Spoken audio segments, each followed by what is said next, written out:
The air in my courtroom usually smells of cheap cologne, desperation, and lies. But today, as I walked up the steps to my bench, adjusting my robe, the air smelled like something else entirely. A colossal steaming pile of nonsense. I sat down, took a sip of water, and looked at the docket in front of me. I had to wipe my glasses and put them back on just to make sure I wasn't hallucinating. Theft, petty larceny, value of stolen goods, $850. I looked up at Officer Byrd. He gave me that look, the one that says, I know. Judge, just get through it. I don't do just get through it, I do justice. And looking at the two men standing before me, I had a sinking feeling that justice had taken a detour long before they walked through those double doors. Officer Byrd, what do we have, I asked, though I already knew. The paperwork was screaming the absurdity at me. Case number 4, 102, State versus Arthur Pendleton. Parties had been sworn in. Judge. I leaned back in my chair, crossing my arms. On my left stood the plaintiff representing a high-end pastry chain called the Golden Pantry. His name was Mr. Charles Sterling. He looked exactly like his name, sounded stiff, shiny, and overpriced. He was wearing a suit that costs more than my first car. His hair was gelled into an immobile helmet of corporate ambition, and he held his binder like it contained the nuclear launch codes. On my right stood the defendant, Mr. Arthur Pendleton. The contrast was enough to make you sick. The man was gaunt. His coat was 3 sizes too big and held together by friction in hope, and his eyes were darting around the room like a trapped animal waiting for the cage to drop. He was clutching his hands together so tightly, his knuckles were white. He looked hungry, not I skipped breakfast, hungry. He looked, I haven't seen a hot meal since the last administration, hungry. I turned my laser focus to Mr. Sterling first. I like to start with the people who think they're the smartest ones in the room. They usually aren't. Mr. Sterling, I started, my voice echoing off the walls. You are the manager of the Snort's Golden Pantry. Yes, Your Honor, he replied, puffing out his chest. He had that smug, rehearsed cadence of a middle manager who loves enforcing rules just because they exist. I have been the regional manager for 5 years, and we pride ourselves on, I didn't ask for your LinkedIn profile. I cut him off. I asked if you manage the store. A simple yes suffices. Do I look like I have time for your resume? No. Now, according to this complaint, you decided to press charges against Mr. Pendleton here for theft. Is that correct? Absolutely, Your Honor. We have a zero-tolerance policy regarding shoplifting. It eats into our margins, affects our shareholders, and sets a dangerous precedent for the community. If we let one person steal, we let everyone steal. I stared at him. I let the silence stretch. I wanted him to feel the weight of my gaze. I wanted him to squirm. Zero tolerance, I repeated, tasting the words like sour milk, and principle of law and order. Don't pee on my leg and tell me it's raining, Mr. Sterling. I snapped. The audience gasped, but I didn't break eye contact with the suit.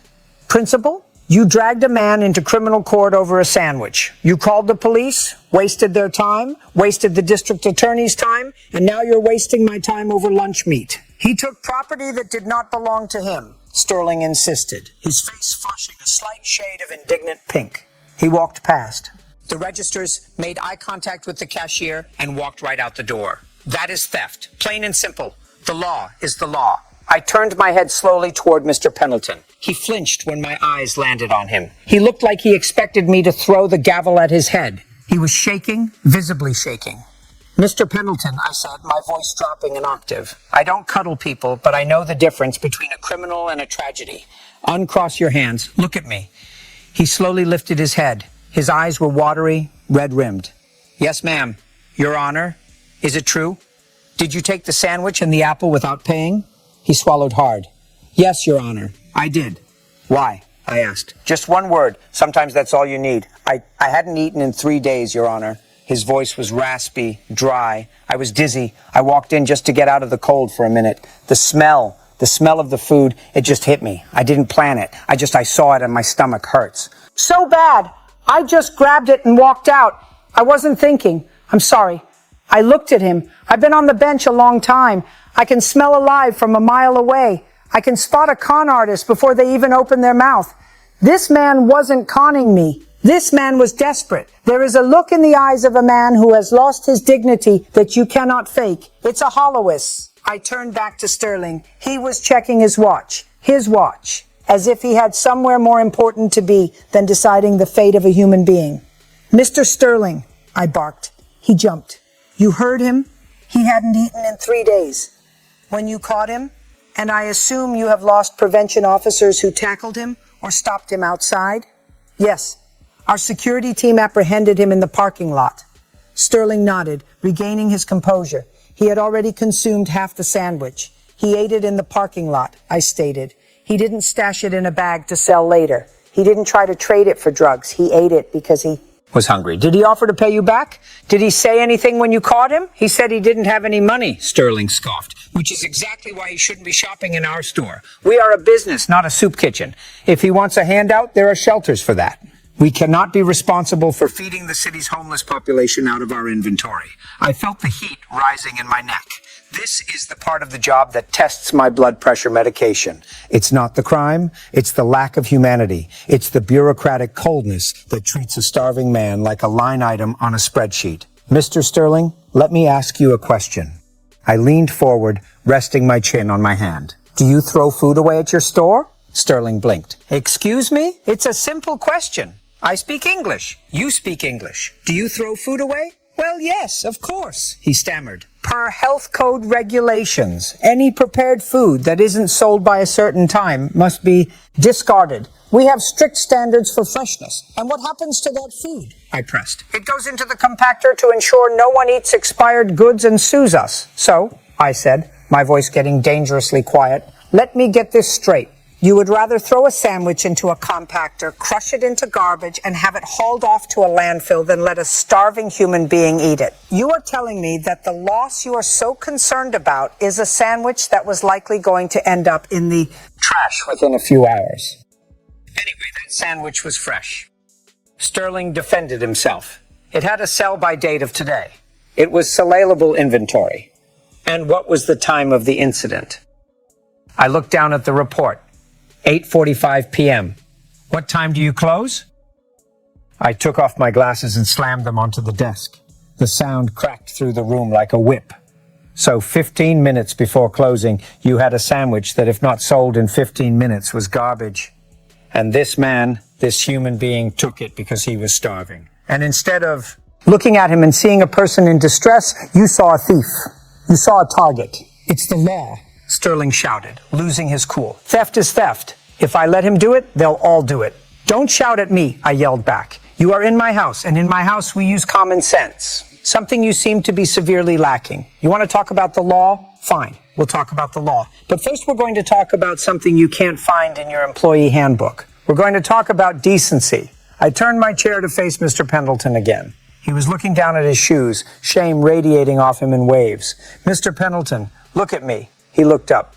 What did you do before you ended up on the street? I asked. I needed the full picture. I needed everyone in this room, especially Mr. Fancy Suit, to understand who they were dealing with. I was a mechanic, Your Honor, he whispered. For 30 years, I worked at the Ford dealership on Main. And what happened? Arthritis. Bad back. Couldn't slide under the cars anymore. They let me go. My wife, she got sick around the same time. Cancer, the bills, the insurance didn't cover enough. We lost the house. Then she passed. And I just couldn't get back up. A mechanic, a husband, a widower, a man who fixed things until his own body broke. And now he was standing here being prosecuted for eating a sandwich by a man who probably threw away more food in a day than Mr. Pendleton saw in a month. I looked back at Sterling. He didn't look. Moved. He looked annoyed. He was tapping his pen on his binder. Tap, tap, tap. That noise was driving a nail right into my patience. Mr. Sterling, I said, my voice sharp as a razor. Stop tapping. You are irritating me, and you do not want to irritate me when I am holding the gavel. He stopped immediately, dropping the pen. You are suing for the cost of the sandwich, the apple, and I see here punitive damages and legal fees totaling $5,000. I read the figure with disbelief. You want $5,000 from a homeless man for an $8 lunch?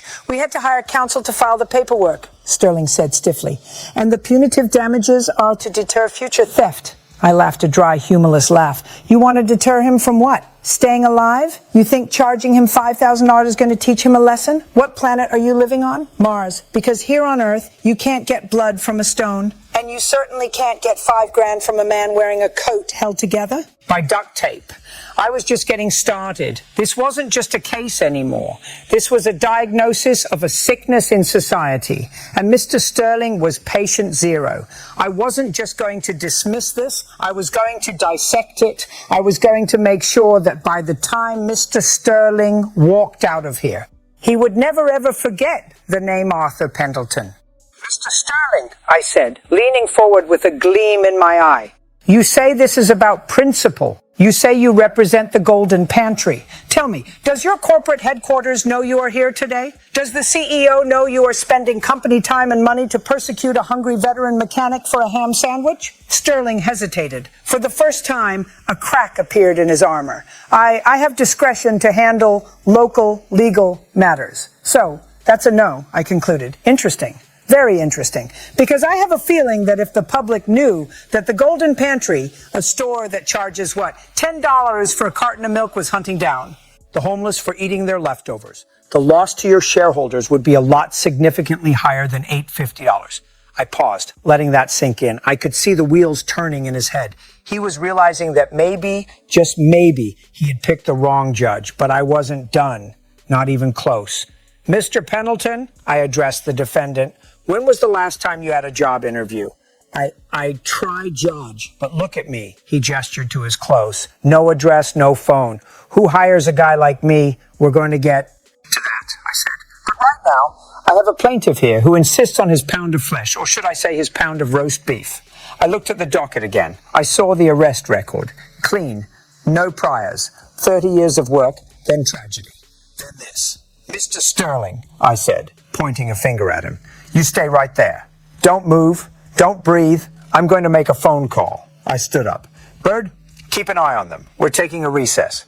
I wasn't actually making a phone call. I just needed to go to my chambers and scream into a pillow before I came back out and tore Mr. Sterling into pieces small enough to fit in his own trash compactor. But when I came back, court was really going to be in session. Recess, Bird yelled. I walked out, my robe billowing behind me. I had a plan, and Mr. Sterling wasn't going to like it one bit. This was far from over. Back in the courtroom, I sat down and didn't even look at the docket. I looked straight at Sterling. He had that impatient twitch in his leg again. He thought I went back there to check a statute or verify a precedent. Wrong. I went back there to count to 10 so I wouldn't jump over the bench and shake some sense into him. Mr. Sterling, I said, my voice deceptively calm. During the break, I was thinking about your zero-tolerance policy, and I was thinking about the concept of damages. In a civil court, you sue for damages because you have suffered a loss. You are claiming a loss of $850 plus $5,000 in fees because you chose to hire a lawyer to prosecute a homeless man. Is that correct? Yes, Your Honor. We have to send a message. Oh, we're going to send a message. All right, I said, a tight smile playing on my lips. Mr. Pendleton? Yes, Judge. The poor man still looked like he was waiting for the trap door to open beneath him. You admitted to taking the food. That is theft. Technically, under the strict letter of the law, you committed a crime. I cannot ignore the law just because I feel sorry for you. Do you understand that? I do, ma'am. I accept.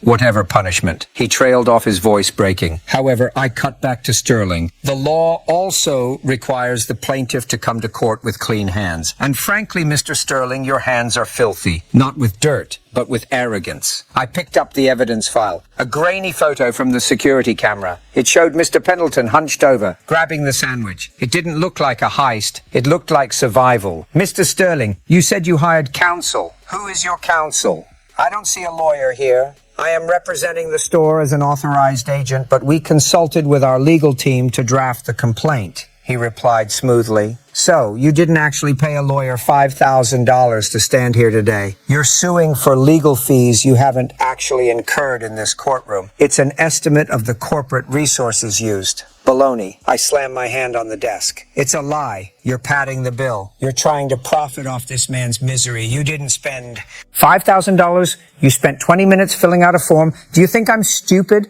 Do you think I have stupid written across my forehead? I pointed to my forehead. Read it. Does it say stupid? Sterling turned pale. No, Your Honor. Good, because if you try to hustle me again, I'll hold you in contempt so fast your head will spin. Now, let's talk about the sandwich. The $8.50. Mr. Pendleton, do you have $8.50? No, Judge, I have 3/4 in my pocket. 3/4, 75 cents. I turned to Sterling. He has 75 cents. You want 5,000? You see the disconnect here? This is a waste of judicial resources. This is an abuse of the court system. I leaned back. Here is what is going to happen, Mr. Sterling. You are going to drop this suit right now. I can't do that, Your Honor. Corporate policy. I don't care about your corporate policy. I am the policy in this room. If you do not drop this suit, I will rule in favor of the defendant on the grounds that your claim for damages is fraudulent and inflated. I will dismiss this case with prejudice, which means you can never bring it back. And then I will sanction you for wasting my time. Do you want to find Mr. Sterling? Because I have a pen right here ready to write one. Sterling looked at me, then at Pendleton, then at Bird. He realized he was cornered. If he agrees to stay away from the store, he doesn't want to go to your store. I snapped. He wants to eat. He's not coming back for the ambiance. Fine. Case dismissed. I banged the gavel. But wait, I'm not done. Everyone froze. Sterling had started to pack up his binder. Sit down, I ordered. He sat. Mr. Pendleton, come here. I motioned for him to approach the bench. He walked forward slowly, clutching his coat. I looked him in the eye. Up close, I could see the lines of exhaustion on his face, the gray stubble, the weariness of a man who has been beaten down by life. But I also saw a spark of the mechanic. He used to be. You said you were a mechanic for 30 years. Yes, Judge, master certified. And you want to work? More than anything, I need a chance. I need to get cleaned up. I need a place to sleep so I can look presentable. I nodded. Then I reached under my desk. I pulled out my purse. The whole courtroom went silent. You could hear a pin drop. Judge Judy doesn't pull out her purse. I opened it and took out my checkbook. I wrote a check. I ripped it out and held it up. Officer Bird, give this to Mr. Pendleton. Bird walked over, took the check, and handed it to the stunned defendant. Arthur looked at it, his eyes widening. His hands started to shake. Again, $500, I said. That is not a handout. That is a loan. A personal loan from me to you. You are going to take that money. You are going to get a haircut. You're going to get a cheap motel room for a week. And you are going to buy a decent shirt and pants at a thrift store. And then you are going to go back to that Ford dealership or any garage in town. And you are going to tell them Arthur Pendleton is ready to work. Do you hear me? Tears were streaming down his face now. Judge, I can't take this. You can and you will, I commanded. And here is the deal. If you get a job and you get back on your feet, you pay me back. If you don't, then I lost $500. I've lost more than that on bad plumbing. But I don't bet on losers, Mr. Pendleton. I bet on winners. And looking at you, I see a man who just had a run of bad luck. Prove me right. Arthur was sobbing openly now, clutching the check to his chest. I will, Judge. I promise. I won't let you down. Thank you. Thank you. Don't thank me. Get a job. I turned my head slowly to Mr. Sterling. He was staring at me with his mouth open like a fish out of water. Close your mouth. You're not catching flies, I told him. Now, Mr. Sterling, you wanted justice. You wanted balance. Here is your balance. I reached into my pocket and pulled out a $10 bill. I slammed it onto the bench. Here is $10. That covers your sandwich. That covers your apple and keeps the change for your trouble. Now the golden pantry is made whole. Your shareholders are... The economy won't collapse. Sterling looked at the $10 like it was radioactive. Take it, I barked. Take the money. He scampered up, took the bill, and retreated to his table. Now get out of my sight. I dismissed him with a wave of my hand. If I ever see you in my courtroom again, dragging a hungry man in here for petty theft instead of showing an ounce of human compassion, I will wipe the floor with you. Do we understand each other? Yes, Your Honor, he squeaked, shoving his papers into his briefcase and practically running for the door. I turned back to Arthur. He was still standing there wiping his eyes. Go on, Mr. Pendleton, I said, my voice softer now. You have work to do. Bless you, Judge, he whispered and turned to leave, walking a little taller than he had when he came in. Next case, I shouted. Officer Bird shook his head as he called the next parties. You're a softy, Judge, he muttered as he passed the bench. I'm not soft, Bird. I replied, adjusting my collar. I'm just practical. It costs the state $40,000 a year to keep a man in jail. It cost me $500 to give him a life. That's just good math. But the story didn't end there. Oh no, the cameras were rolling. And in this day and age, nothing stays in the courtroom. I finished my docket for the day, dealing with a woman who sued her ex-boyfriend over a PlayStation and a man who claimed his neighbor's dog looked at him funny. The usual nonsense. I went back to my chambers, took off the robe, and got ready to fly home. I didn't think twice about Arthur Pendleton or Mr. Sterling. I've helped people before. Sometimes it works, sometimes it doesn't. You do what you can and you move on. 3 days later, I was at the airport waiting for my coffee. A young woman came up to me, phone in hand. Judge Judy. Oh my God. Are you Judge Judy? I am, I said, bracing myself for a selfie request. I saw the video. It's everywhere. On TikTok, on YouTube. You're viral. Viral? I frowned. I hope. That's not contagious. No. The video of the homeless man. The sandwich case. Everyone is talking about it. The golden pantry is getting destroyed online. I raised an eyebrow. Is that so? I pulled out my phone. Yes, I have a smartphone. I'm not a dinosaur. And opened the news. There it was. My face looking stern. Arthur's face looking broken. The headline screamed, Judge Judy destroys greedy manager saves homeless mechanic. Millions of views. Comments rolling in faster than I could read. People were outraged at Sterling. People were crying for Arthur. And then I saw the statement from the Golden Pantry corporate headquarters. We are deeply embarrassed by the actions taken by our local management in this case. This does not reflect our values. Mr. Sterling has been placed on administrative leave pending an investigation. We are reaching out to Mr. Pendleton to offer our sincerest apologies and to offer him, I stopped reading. Administrative leave, that's corporate speak for he's fired as soon as the lawyers clear it. I took a sip of my coffee. It tasted particularly good. Justice is usually served cold, but sometimes it's served with a side of public humiliation for the wicked. But the real question was, Arthur, did he take the money and run? Did he drink it away? Or did he do what he promised? A week later, a letter arrived at the production studio. It was a handwritten envelope, slightly greasy, like it had been handled by someone working with tools. No return address. I opened it. Inside was a cashier's check for $500 and a note. Dear Judge Judy, I got the haircut, I got the pants, I went to the Ford dealer. The manager remembered me. He said he saw the video. He didn't just give me a job, he gave me an advance. I'm working again. I have a small apartment. It has a kitchen. I made a sandwich yesterday, a ham sandwich, and I sat at my own table and ate it. Here is your money back. You didn't just give me cash, you gave me my name back. Sincerely, Arthur Pendleton. I held the check. I looked at it for a long time. I don't cry. Judge Judy doesn't cry, but I might have had something in my eye. Maybe it was dust. Bard! I yelled out the door. Yeah, Judge, frame this check. Frame it? You don't want to cash it? No, frame it. Put it on the wall right next to the picture of me and my grandkids. Because I said looking at the wobbly handwriting of a man who found his dignity. It's a reminder that sometimes, just sometimes, people don't suck. You sure about that, Judge? Bird grinned. Don't push your luck, Bird. Get back to work. I sat back in my chair. The world is full of idiots. It's full of Sterling's petty, small-minded people who use rules as weapons. But as long as there's an Arthur Pendleton out there fighting to get back up, I'll keep sitting on this bench. I'll keep swinging this gavel.